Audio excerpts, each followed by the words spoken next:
No la están pasando bien miles de habitantes del oriente de Cundinamarca. Se fue otro pedazo de la banca de la transversal del Cisga, que es la vía alterna a la vía al llano, que sigue teniendo problemas. El asunto es tan difícil que la gente ha tenido que pasar a pie. Ataúdes, los muertos también son víctimas de lo que causa el invierno. Y por ahora no ha sido mucha la ayuda que han recibido del gobierno nacional. Julián Ríos.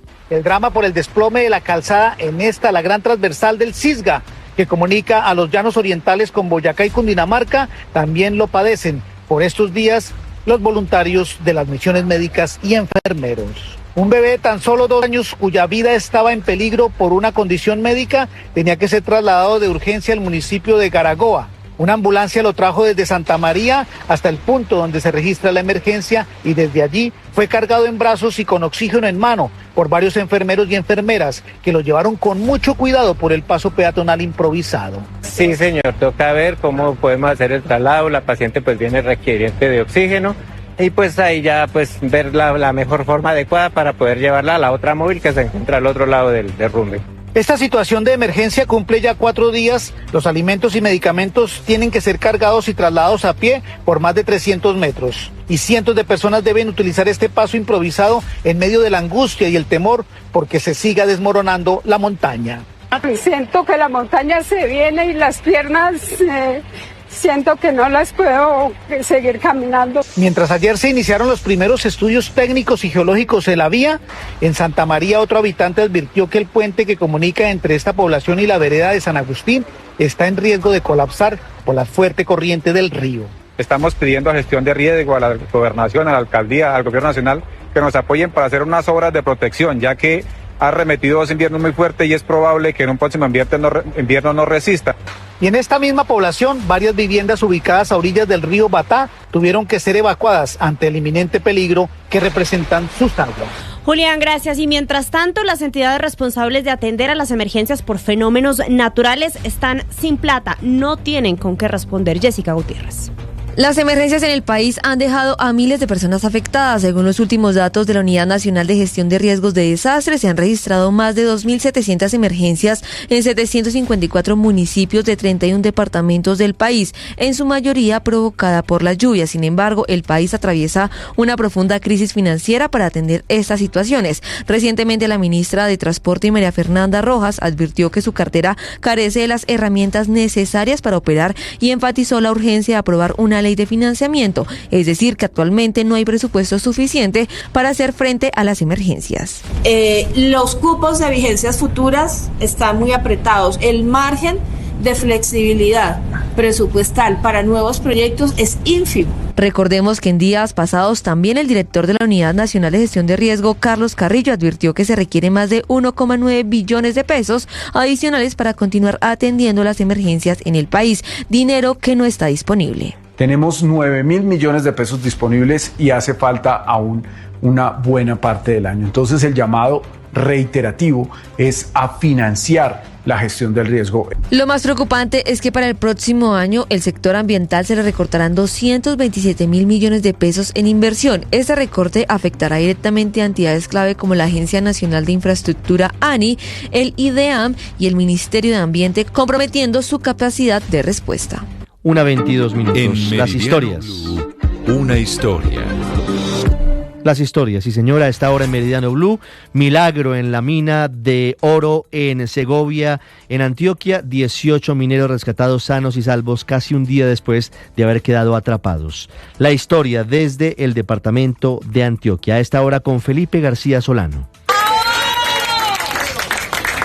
Como si hubieran vuelto a nacer, así se sintieron los 18 mineros que quedaron atrapados por varias horas en una mina al nordeste antioqueño. Aunque el tiempo jugaba en contra, la esperanza de estos hombres nunca se agotó. Por el contrario, mientras en la superficie las autoridades trabajaban a contrarreloj, ellos hacían lo que podían desde bajo la tierra. Pero, yo escucho gente. ¡Oye! De la bulla que está arriba. Si ellos son avispados, nos toca mochar esta manguera del compresor y que nos pongan aire con el compresor. Uno de los mineros que no perdió la fe fue Ferney Jaramillo, quien habló con Blue Radio y con una sonrisa tan grande como sus ganas de seguir viviendo, nos contó qué pasaba por su cabeza. Porque uno está pensando, ¿saldremos o no saldremos de acá? Uno a veces no le da tanto la alivia como escribirlo. Es más de como una cosa es contarlo y otra cosa es vivirlo. Aunque Ferney asegura que siempre estuvo optimista del rescate, no negó que escuchar las palabras de los organismos de rescate generó un sentimiento de alivio. A uno le da una emoción nerviosa. Pues madre, vienen por nosotros, ya no nos vamos a quedar acá. Una vez afuera de la mina de oro y con plena conciencia de lo que acababa de pasar, Ferney aseguró que sabe que es una historia que pocos pueden contar. Un milagro porque no muchos viven para contar la historia. Nosotros fuimos muy afortunados, muy bendecidos porque pudimos contar la historia. Con el milagro antioqueño hecho, los 18 mineros que están en excelente estado de salud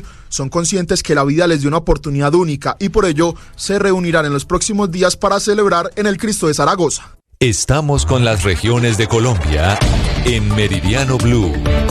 Quinto día de paro arrocero y pese al enorme descontento, se preparan propuestas desde los manifestantes al gobierno. Buscan llegar a un acuerdo, no se ve fácil, entre otras cosas porque están aumentando los horarios de bloqueo de las vías y podría haber nuevos cierres en algunas carreteras. Marcela Peña. Pues Ricardo, entre otras cosas, se sumaron cierres en la zona norte del país, entre Valledupar y La Guajira, pero a esta hora están reunidos los líderes del movimiento arrocero, afinando una propuesta que le van a entregar al Ministerio de Agricultura para dar solución al paro. Mientras tanto, otros líderes están diciendo que es hora de aumentar la presión y la duración de los bloqueos. Ayer en Neiva, por ejemplo, llegamos a las 10 horas. La reunión con el Ministerio de Agricultura salió bastante peor de lo que nos habían dicho inicialmente. Duró 5 minutos. Los arroceros llegaron, les dijeron la ministra Marta Carvajalino no viene y ellos inmediatamente se levantaron a redactar una declaración que luego leyeron a los medios. Hay cifras de la industria que muestran la magnitud de lo que está pasando. El año pasado Colombia tuvo tal vez la mayor cosecha de arroz de la historia, según datos que circulan en la industria. Hoy hay 534.940 toneladas de arroz seco almacenado. Lo normal deberían ser unas 300.000. Todos esos excedentes están afectando el precio que hoy los arroceros quieren que suba para salir de la zona de pérdidas. Muy bien, Marcela, 1:25. ¿Qué pasa con los bloqueos en el Huila, en el Tolima, en el Meta y en la costa Caribe por parte de los arroceros? Esto está ocurriendo en Colombia. Una nueva jornada de protestas se viene adelantando en el departamento de Norte de Santander, el gremio arrocero. El bloqueo se concentra esta vez en el sector de Pedregales, sobre la vía que comunica el departamento con la costa Caribe. Más de 30 arroceros mantienen cerrado el paso y como consecuencia cientos de pasajeros están atrapados y los camioneros cargados de carbón y otros productos no han podido avanzar hacia los puertos. Los agricultores aseguran que los altos costos de los insumos sumado a los bajos precios del arroz tiene al borde del colapso a este gremio en esa zona del país. Son cerca de 3.000 productores que dependen directamente de este cultivo en esta región. Por ahora las protestas continúan y el paso sigue restringido de manera indefinida. A las protestas que se venían dando por parte del gremio arrocero en el Caribe se sumó una nueva manifestación este viernes en Valledupar, donde productores de arroz del norte del Cesar y del sur de La Guajira se congregaron en el puente Hurtado sobre el río Guatapurí y ahora continúan con un bloqueo en la salida de la capital vallenata sobre la vía que conduce hacia Bosconia. Entre tanto, en Córdoba, de las dos protestas que se mantenían activas esta semana, solo persiste una con un bloqueo en el tramo vial que va de Montería a Tierra Alta a la altura del municipio de La Apartada, mientras que en La Mojana el bloqueo que inició desde el lunes en la vía San Marcos Majahual se mantuvo hasta este mediodía, pues los arroceros ahora se preparan para una protesta mayor a partir de mañana en la troncal de Occidente, corredor que comunica Sucre con el centro del país.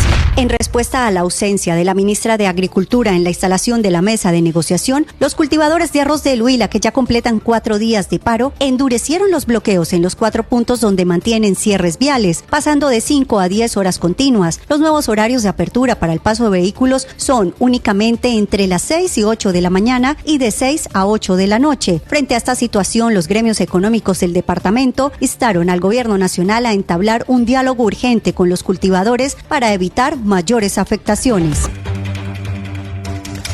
Comenzó a las 9 de la mañana No termina aún la reunión del Consejo de Política Criminal en la que el ministro de Justicia, Eduardo Montealegre, presenta ante las cabezas de la justicia lo que es uno de los proyectos más polémicos de los últimos tiempos, un borrador de proyecto de ley que busca darle gabelas, caramelos, beneficios a los más peligrosos capos del narcotráfico, a los más peligrosos jefes de bandas delincuenciales en Colombia, intentando hacerle un esguince a la justicia ordinaria como está, buscando modificar la ley de justicia y paz. ¿Qué sabemos sobre la reunión, Juan Esteban? Ricardo, se habla de 3 proyectos, uno que presentó el ministro de Justicia, Eduardo Montealegre, otro que presentó el jefe negociador del gobierno con una de las disidencias de las FARC, el doctor Novoa, y por último, en el que están trabajando en este momento, Marcela, con todas estas autoridades. Como lo pueden ver en la foto, está el ministro Eduardo Montealegre, su viceministro Jefferson Dueñas, también el director del IMPEC, Daniel